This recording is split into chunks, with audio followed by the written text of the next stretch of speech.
नमस्कार दोस्तों, जय हिंद जय भारत। मैं हूँ CL Saini, CDRK Saini BEd classes में आप सभी का हार्दिक स्वागत है, अभिनंदन है। दोस्तों, हमारे इस चैनल के माध्यम से आप सभी के लिए पाठ योजना निर्माण कार्यक्रम चलाया जा रहा है। इस पाठ योजना निर्माण कार्यक्रम के अंतर्गत आप द्वारा हमारे इस हेल्पलाइन नंबर पर जो भी पाठ योजना के टॉपिक सेंड किए जाते हैं, हम आपसे चर्चा करते हैं। तत्पश्चात उन्हें ऑनलाइन हमारे चैनल पर आपको समझाने का प्रयास करते हैं।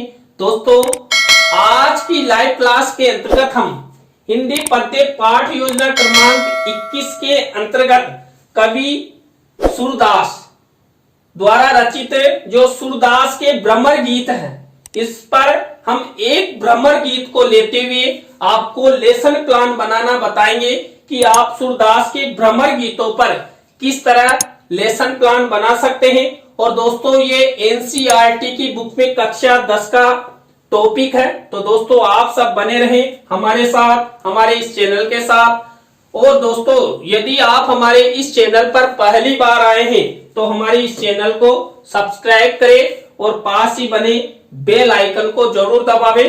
दोस्तों, यह टॉपिक CCS यूनिवर्सिटी से हमारा एक प्रशिक्षणार्थी है, उन्होंने हमें ये सेंड किया था। दोस्तों, जब हम हिंदी पद्य पाठ योजना का निर्माण करते हैं तो हम सबसे पहले शामपट पूर्ति का निर्माण करते हैं, जिसके अंतर्गत हम विद्यालय का नाम, कक्षा, दिनांक, विषय, विधा, कालांश का समय और बीच सेंटर में हमारे मुख्य प्रकरण का नाम लिखते हैं। मुख्य प्रकरण को अंडरलाइन करते हैं, इन्वर्टेड कॉमाज में बंद करते हैं। दोस्तों, शामपट पूर्ति के बाद हम उद्देश्य, विशिष्टीकरण और अपेक्षित व्यवहारगत परिवर्तन का फॉर्मेट बनाते हैं। दोस्तों, यहाँ पर हम 6 उद्देश्यों का निर्माण करते हैं, उनके विशिष्टीकरण बनाते हैं, उनके अपेक्षित व्यवहारगत परिवर्तन भी बनाए जाते हैं।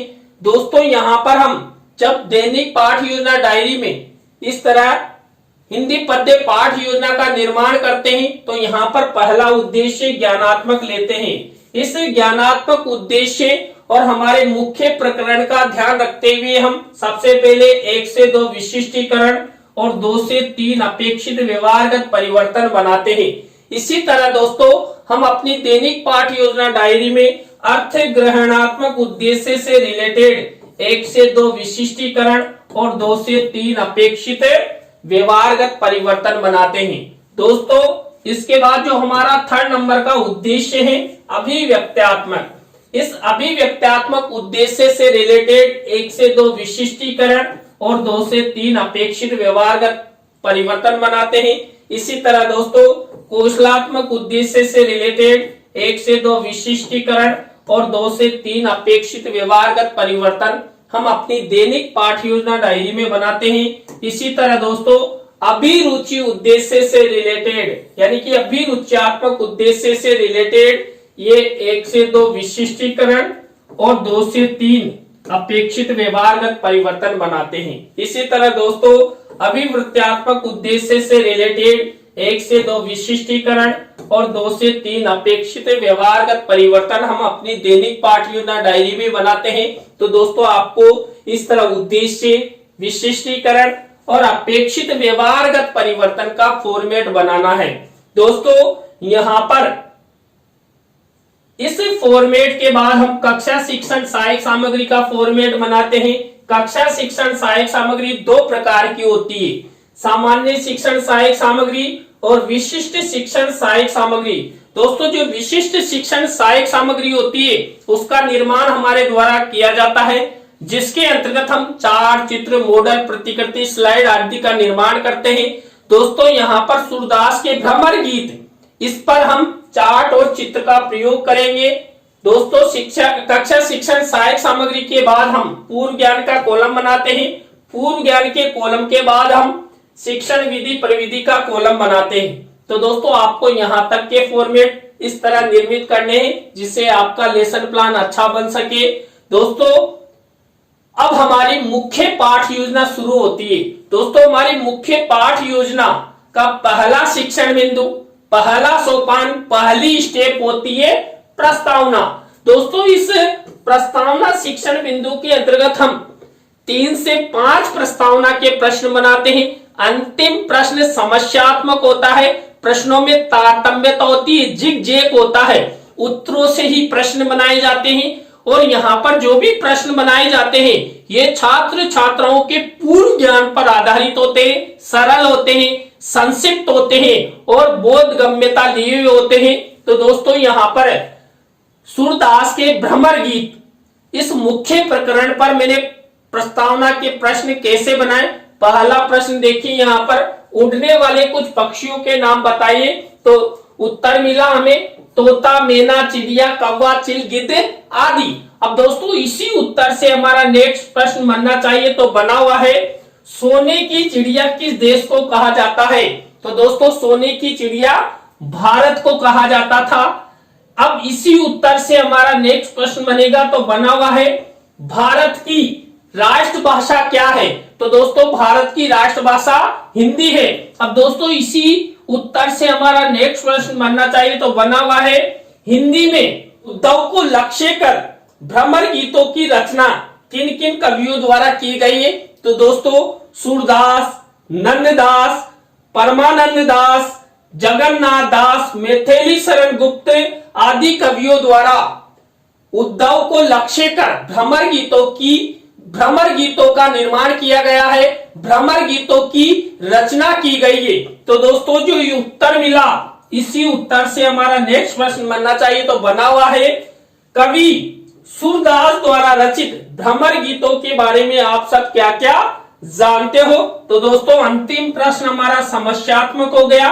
दोस्तों यहाँ पर उत्तरों से प्रश्न बनाए गए, प्रश्नों में तारतम्यता है, जिग जैग है और सभी प्रश्न छात्र छात्राओं के पूर्व ज्ञान पर आधारित, सरल है, संक्षिप्त है और छात्र छात्रा इन प्रश्नों के उत्तर आसानी से दे सकते हैं। तो दोस्तों ये हुए हमारे प्रस्तावना के प्रश्न। प्रस्तावना शिक्षण बिंदु के बाद हमारी सेकेंड स्टेप आती है उद्देश्य कथन की। दोस्तों यहाँ पर छात्र अध्यापक, छात्र अध्यापिका छात्र छात्राओं को पाठ्य सूचना प्रदान करता है। दोस्तों यहाँ पर पाठ्य सूचना प्रदान की गई है कि बच्चों आज हम सब कवि सूरदास द्वारा रचित भ्रमर गीत का रसास्वादन करेंगे। तो दोस्तों इस तरह उद्देश्य कथन का फॉर्मेट बनाया है। और दोस्तों यदि आप चित्र भी दिखाना चाहते हैं तो इस तरह शिक्षण सहायक सामग्री के कॉलम में मिनिएचर के रूप में आप चित्र लगा सकते हैं। तो दोस्तों ये प्रस्तावना, उद्देश्य कथन। दोस्तों हमारे 3rd नंबर की स्टेप आती है पाठ प्रस्तुतिकरण। दोस्तों पाठ प्रस्तुतिकरण के अंतर्गत जो छात्र अध्यापक, छात्र अध्यापिका होते हैं ये छात्र छात्राओं को निर्देशित करते हैं कि आप हिंदी पाठ्य पुस्तक में सूरदास के भ्रमर गीत इस पाठ को खोलिए, उसकी पृष्ठ संख्या को देखिए और आज जो हम जिस भ्रमर गीत के बारे में पढ़ेंगे उसको आप देखिए। तो ये प्रस्तावना, उद्देश्य कथन और पाठ प्रस्तुतिकरण। दोस्तों इसके बाद हमारी नेक्स्ट स्टेप आती है सस्वर आदर्श वाचन की। दोस्तों सस्वर आदर्श वाचन के अंतर्गत जो छात्र अध्यापक, छात्र अध्यापिका होते हैं ये हमारा जो मुख्य प्रकरण होता है यानी कि सूरदास के भ्रमर गीत, इस पद्य का सस्वर आदर्श वाचन करते हैं। तो दोस्तों आपको ये फॉर्मेट इस तरह बनाना है। इस फॉर्मेट में आपको विशेष एक कार्य करना है। कौन सा कार्य? आपको शिक्षण सहायक सामग्री के कॉलम में इस तरह का मिनिएचर बनाना है। रंगीन मिनिएचर पर आप क्या करेंगे, सूरदास के जो भ्रमर गीत हैं इस पर, इस लेसन प्लान में हमने मूल पद्य के रूप में एक भ्रमर गीत लिया है, एक 2 लिया है, उसको लिखना है और फोल्ड करना है और यहाँ पर चस्पा कर देना है। अब दोस्तों यहाँ पर देखिए मैंने लिखा है सूरदास रचित भ्रमर गीत। यहाँ पर हम एक भ्रमर गीत पर पाठ योजना का निर्माण करने जा रहे हैं, तो यहाँ पर इस तरह का मिनिएचर लगा देना है। अब आपको यहाँ पर जो सूरदास रचित भ्रमर गीत है वो दिखाई नहीं दे रहा ना, वो इसलिए नहीं दिखाई दे रहा, हमने उसको फोल्ड कर दिया है तो अंदर लिखा हुआ है। अभी हमारे 2.5 लाख रुपए का पेन आपको सूरदास रचित भ्रमर गीत दिखाएगा। तो देखिए यहाँ पर यह है सूरदास रचित भ्रमर गीत। देखिए आपको इस तरह इस मिनीचर में ये लिखा हुआ था, तो उसको फोल्ड कर दिया था ना, इसलिए आपको दिखाई नहीं दे रहा था। तो ये सूरदास का भ्रमर गीत है, इस पर लेसन प्लान निर्माण करेंगे। और दोस्तों इसी का सस्वर आदर्श वाचन छात्र अध्यापक छात्र अध्यापिका करेंगे। तो दोस्तों सस्वर आदर्श वाचन की स्टेप के बाद नेक्स्ट स्टेप आती है सस्वर अनुकरण वाचन। सस्वर अनुकरण वाचन छात्र छात्राओं द्वारा किया जाता है और निर्देश देते हैं छात्र अध्यापक छात्र अध्यापिका।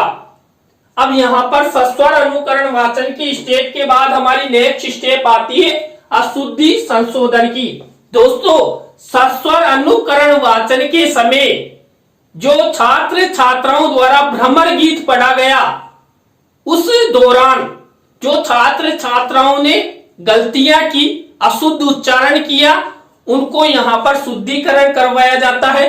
तो दोस्तों यहाँ पर जो छात्र अध्यापक छात्र अध्यापिका होते हैं, ये श्यामपट्ट की सहायता से उन अशुद्ध उच्चारित शब्दों को उनका उच्चारण ठीक करवाते हैं। तो इस फॉर्मेट में एक विशेष कार्य आपको करना है। श्यामपट्ट कार्य वाले कॉलम में इस तरह ब्लैक शीट का निर्माण करना है और सिल्वर कलर के पेन से ये अशुद्ध और शुद्ध शब्द का फॉर्मेट बनाना है। तो दोस्तों ये अशुद्धि संशोधन का फॉर्मेट हुआ। इसके बाद हमारा नेक्स्ट शिक्षण बिंदु आता है शब्दार्थ सरलीकरण का। शब्दार्थ सरलीकरण के अंतर्गत हमने यहाँ पर जो सूरदास का भ्रमर गीत लिया है, उसके जो शब्द हैं उन शब्दों का यहाँ पर अर्थ बताया जाता है। तो यहाँ पर भी एक विशेष कार्य करना है। श्यामपट्ट कार्य वाले कॉलम में ब्लैक शीट का निर्माण करना है और शब्द और अर्थ इस तरह का फॉर्मेट आपको बनाना है। तो दोस्तों ये शब्दार्थ सरलीकरण की स्टेप यदि आप अच्छे से निर्मित करते हैं तो आपका लेसन प्लान अच्छा बनेगा और छात्र छात्राओं के शब्द भंडार में वृद्धि होगी। दोस्तों इसके बाद नेक्स्ट स्टेप के रूप में हम लेते हैं पद्य भावार्थ छात्र अध्यापिका कथन। तो यहाँ पर देखिए जो छात्र अध्यापक छात्र अध्यापिका होते हैं, और दोस्तों जो यहाँ पर सूरदास का भ्रमर गीत लिया गया है, उस भ्रमर गीत का भावार्थ छात्र छात्राओं को बताया जाता है। इस फॉर्मेट में भी आपको एक विशेष कार्य करना है। वो कौन सा?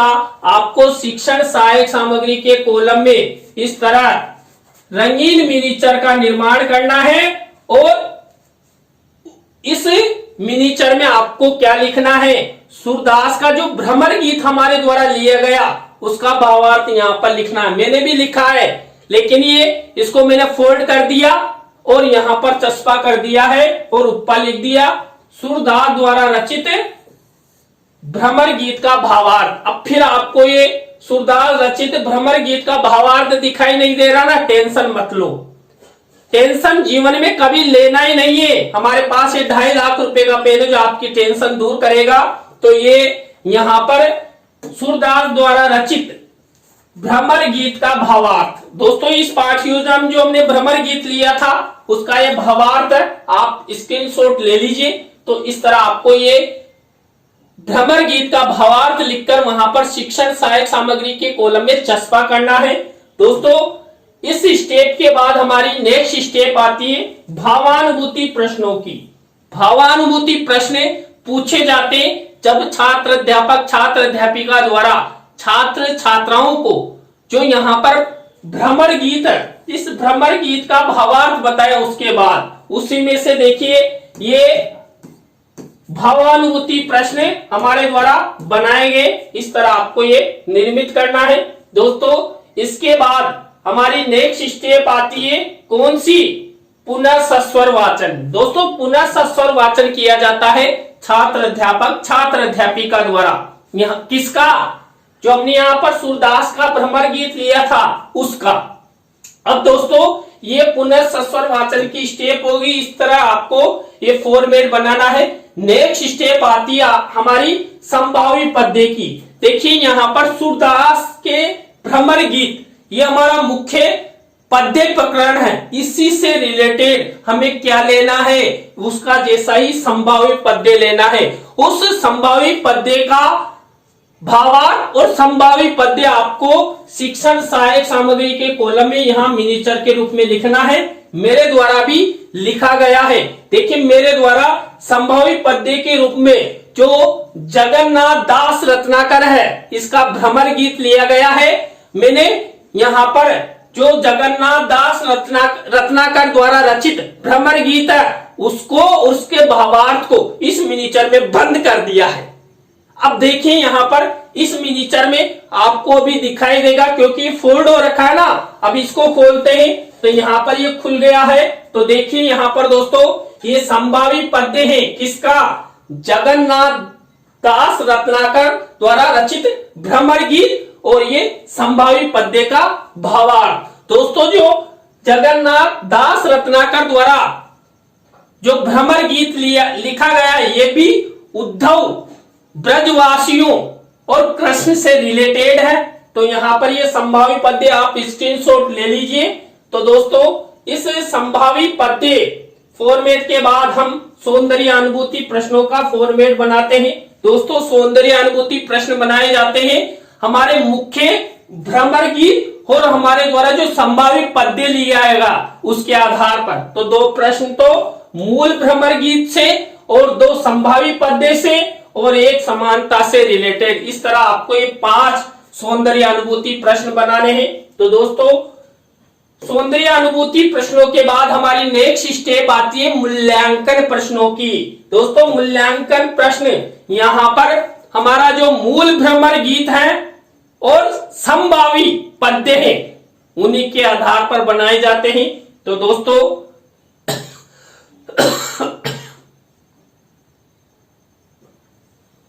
मेरे द्वारा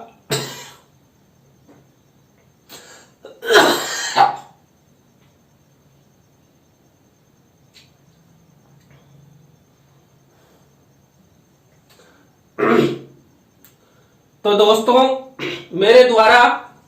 दोस्तों यहाँ पर मेरे द्वारा इस तरह ब्लैक शीट के मिनिएचर पर 3 तरह के प्रश्न बनाए गए हैं। सही विकल्प वाले, रिक्त स्थानों से रिलेटेड, सत्य असत्य से रिलेटेड और लघुत्रात्मक अति लघुत्रात्मक। इस तरह ब्लैक शीट का निर्माण करते हुए आपको ये मूल्यांकन प्रश्न बनाना है। मूल्यांकन प्रश्नों के बाद हमारी नेक्स्ट स्टेप आती है गृह कार्य की। देखिए जब आप अपनी दैनिक पाठ योजना डायरी में इस तरह हिंदी पद्य पाठ योजना का निर्माण करें तो आपको वही ब्लैक शीट का निर्माण और सिल्वर कलर के पेन से ये छात्र छात्राओं के लेखन कौशल के विकास हेतु ये होमवर्क का क्वेश्चंस देना है। तो दोस्तों आज की लाइव क्लास के अंतर्गत हमने हिंदी पद्य पाठ योजना क्रमांक 21 के अंतर्गत सूरदास के भ्रमर गीत, इनमें से एक भ्रमर गीत को लेते हुए आपको लेसन प्लान निर्माण करना बताया। आज के लेसन प्लान की निर्माण की लाइव क्लास आपको कैसी लगी कमेंट्स में हमें जरूर बताएं। और दोस्तों आप भी चाहते हैं कि सैनी सर द्वारा हमारे किसी भी कंटेंट पर लेसन प्लान ऑनलाइन माध्यम से हमें समझाने का प्रयास किया जाए, तो आप हमारे इस हेल्पलाइन नंबर पर हमसे कांटेक्ट करें। तो दोस्तों आज की लाइव क्लास में बस इतना ही। न्यू लाइव क्लास के साथ हम आपसे फिर मिलेंगे। CDRK सैनी बीएड क्लासेज में CL सैनी के साथ। जय हिंद, जय भारत, राम राम सा।